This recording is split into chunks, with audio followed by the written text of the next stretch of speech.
መስማቱ ይሆናል ገመቱ ወንዳማሹ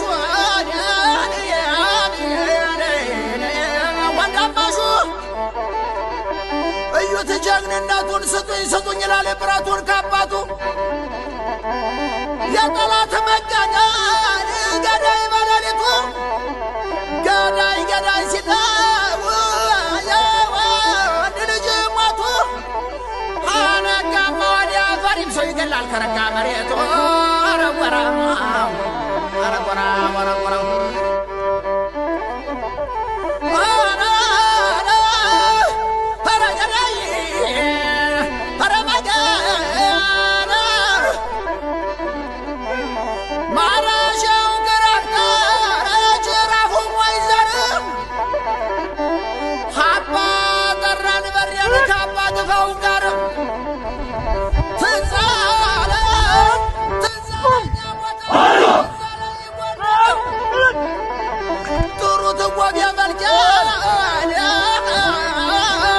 የተከበሩ አርበኛ ሳሙኤል ባለድል የአማራ ፋኖ ብሔራዊ ኃይል ማዕከላዊ ኮማንድ አባልና የአማራ ፋኖ አንድነት በጎንደር ወታደራዊ አዛዥ፣ የተከበራችሁ በአማራ ፋኖ ብሔራዊ ኃይል የአማራ ፋኖ አንድነት በጎንደር የመይሰው ካሳ ሁለተኛ ኮር የታድሎ ብርሃን ክፍለ ጦር አመራሮች፣ በዚህ ዕለት ወታደራዊ ስልጠናችሁን አጠናቃችሁ የምርቃት በዓላችሁን እያከበራችሁ የምትገኙ ተመራቂዎች፣ ክቡራትና ክቡራን እንኳን አደረሳችሁ፣ እንኳን ደስ አላችሁ። የተከበራችሁ ተመራቂዎች፣ በስልጠና ወቅት በሚገጥሙ አድካሚ ጉዞዎችን ተሻግሮ ለዚህ መድረስ እንደ ቀላል የሚታይ ጉዳይ አይደለም። ውትድርና ቆራጥነትን